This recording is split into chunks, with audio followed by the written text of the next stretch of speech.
Uy, ang galing mo naman mag-drawing. Ha? Na-practice lang kasi, kaya ganon. Salamat. Pero ang galing mo Galing.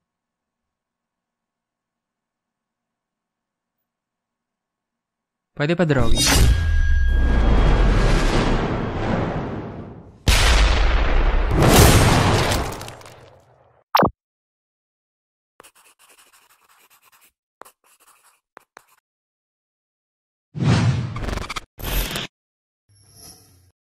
Drawing. Isa na talaga yung drawing sa bumubuo sa pagkatao ko. Simula pagkabata, hilig ko na yon. Siguro dahil na rin sa mga impluwensya ng mga nakakasama ko sa bahay namin noon. Kasi simula sa lolo ko, tatay ko, hanggang sa pinsan ko, lahat sila merong mga talent sa pagdodrawing. Kaya pati ako, yun na yung naging hobby. Kaya lahat na pwede kong makitang i-drawing noon, dinodrawing ko talaga. Naalala ko pa nga na isa yung Pokemon sa mga kinaadikan ko i-drawing noon To the point na kahit wala silang kopyahan, kaya ko silang i-drawing. Sige nga, drawing ka ng Pokemon.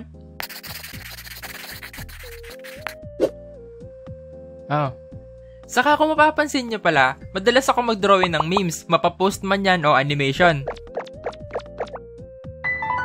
At sa pagkakaalala ko, nagsimula lahat yung hilig ko sa pagdodrawing ng memes way back nung puro pa ganito yung itsura ng mga memes.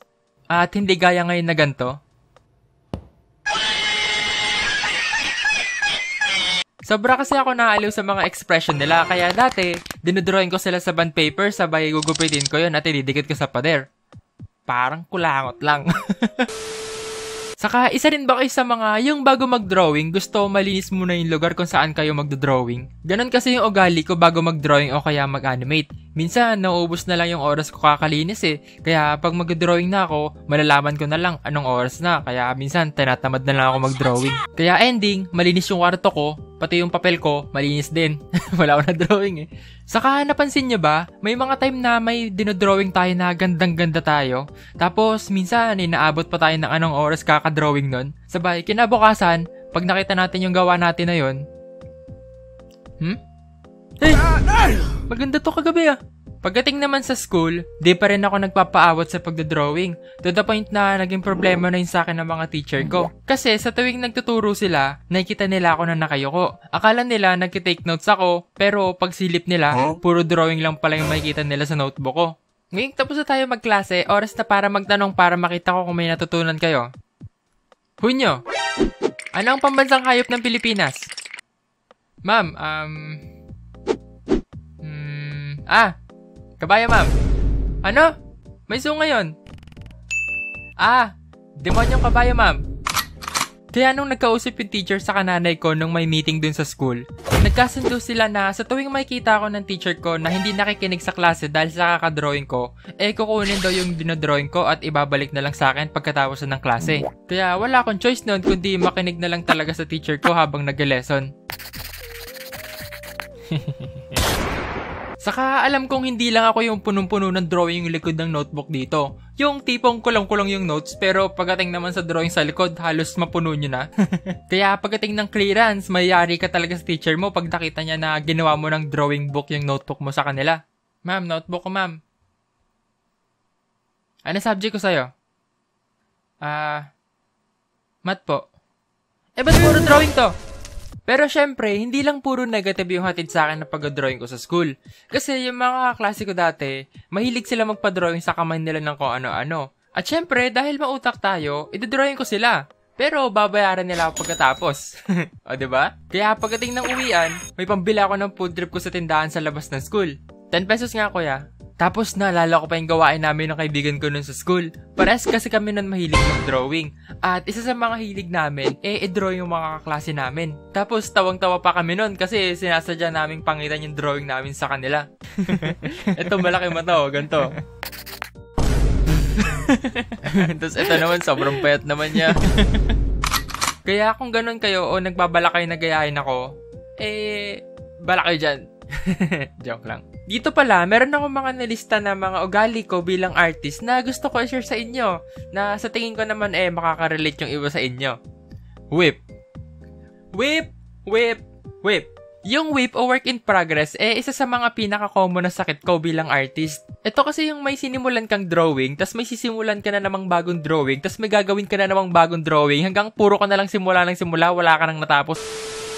Kumbaga, in short, ito yung may hindi ka patapos ng drawing, sabay magsisimula ka na naman ng panibago. Ngayon, papakita ko pala sa inyo yung mga whip ko, kasi marami ako noon, inipon ko na sila dito. At ito yung una. Wait lang. Ayan. Ito yung una ko. Sketch pa lang talaga yan eh. Hindi ko na tinuloy. Hindi ko rin alam kung bakit. Siguro tinamad na ako. Wala pa tong ibang laman, no? Ito lang. Tsaka itong mga drawing nandito. Tsaka ito naman yung sumunod. Yan. Grabe sira, no? Tagal na kasi na ito eh. Ayan, no? Pakita ko sa inyo. Wow! Sneak peek.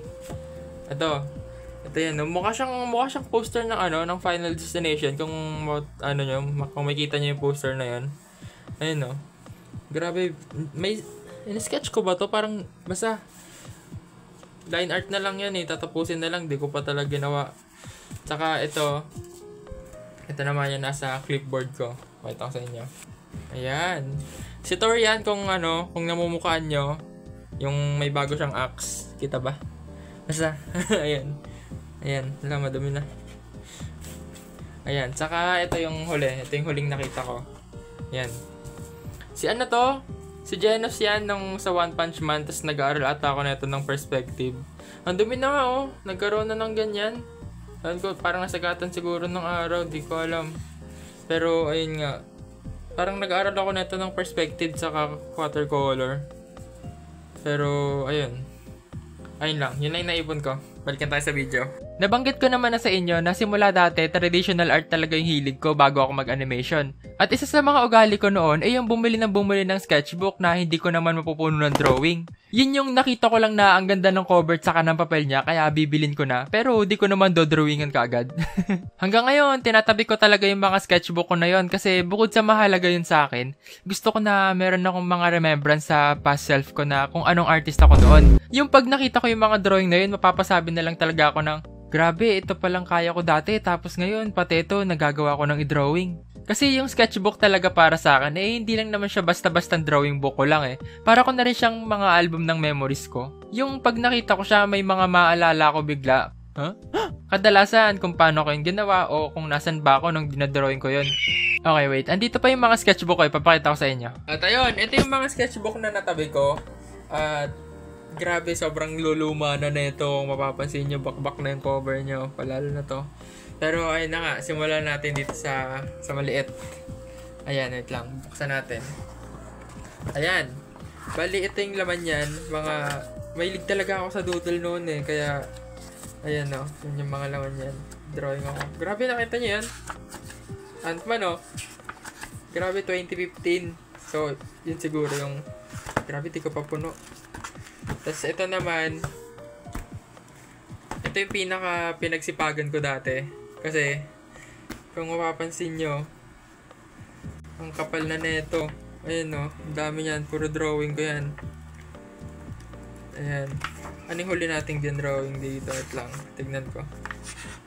Ito, may plano pa ako mag-drawing o pusa sana. Oh, ayan. Ito yung huli kong din drawing dyan.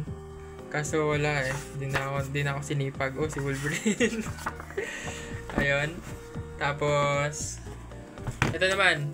Ewan ko kung may laman to. Parang alam ko ito yung pinaka huli kong binili. Tapos di ko pa nadodrawingan. Ayun. Wala pang laman. Wala pang laman. Okay, skip natin to. Walang laman. Ito naman yung kaninang pinakita ko sa inyo. Ayun, wait lang. Buksan natin. Wait lang. Ito yung mga dinodrawing ko dati kasi mahilig ako mag-drawing ng parang mga architectural. Tapos ito, Rizal Park. Tapos, ayan, wala na, whip na. Tinamad na. Tapos, ito yung isa naman din kanina. Wait lang. Ayan, ito lang yung laman yun. Tatlo lang. Ito, tapos, ito, saka, ito. Ayun lang. Wala na. Saka ito yung last. Ewan ko ano yung laman na ito, pero ayun. Ito pala ano yan, optical illusion yan, no? Kunyari, pababa. May nakita ko, ano ko lang to, napya ko lang to sa internet kasi nagustuhan ko yung drawing. Tapos, ayan, burger. Nagdrawing lang ako ng mga pagkain dito. At, ayun lang. Sige na, balik na tayo sa video. At isa pa pala sa mga nalista ko dito, ay yung sa tuwing nag-drawing ako, madalas pag nag-animate yan yung hindi ako aware na minsan ginagaya ko na pala yung expression ng dinadrawing ko. Kaya minsan magugulat na lang talaga ako pag tingin ko sa salamin. Aminin nyo, alam kong ganun din kayo. Saka minsan alam nyo, pinigitrip pa lang tayo ng utak natin Talon ka nga. Kasi kung kailan nakahiga na tayo para matulog, dun pa biglang may maiisip tayo na idea o may inspired bigla mag-drawing. Tapos kapag bumangon ka na para mag-drawing, hindi naman magkakasundo yung utak sa kamay mo. At panguli, ito yung kahit anong galing natin sa pag-drawing, hindi natin maiwasang magkaroon ng hindi pantay na mata pag nagdo-drawing. Tol, di naman pantay yung mata ng gawa mo Ha? Tama naman Tiga mo. Ha? Ay, tsaka pala, gusto ko pala maglabas ng mga konting opinion ko sa mga bagay-bagay na nakikita ko ngayon sa internet. Pero matagal ko na talaga itong nakita at ngayon lang ako magkakaroon ng chance para pag-usapan to. Una, hindi talaga ako fan ng tinatawag nilang art na kung saan halos magtapon na lang sila ng isang bucket ng painting dun sa canvas. Flint and steel! Ewan, di lang talaga ako fan nun kasi parang nasasayangan ako. Kayo ba? At syempre, hindi ko makakalimutan yung mga AI art na yan mas lalo na yan. Di ko talaga yung sinusuportahan. Kung sa memes, maiintindihan ko pa kasi nakakatawa lang Pero pagdating sa art, anong ginagawa mo? Gumagawa ako ng art. Gusto mo art? Tingin ka dun. Ha? Ano meron? Kaya ayun, yun lang yung mga masasabi ko sa ngayon tungkol sa drawing, sa mga experience ko. Kaya, ayun, maraming salamat ulit sa panonood Kung nakarelate ka o natuwa ka sa video na to, share mo tong video na to. Tsaka, wag niyo kalimutan na mag-like, comment, and subscribe Kaya, see you sa mga susunod pang videos. Bye! At ayun yung mga kwento ko ngayon tungkol sa mga drawing experience ko. Part 2 na to yung part 1, nandyan lang yan sa my channel ko. Kaya kung gusto nyo yun panoorin, scroll nyo lang yan, sabay makita nyo yan, tapos panoorin nyo. Tsaka pala yung tinutukoy ko pala na hindi ko trip na klase ng art, yun yung tinatawag nilang paint pouring art sa mga canvas.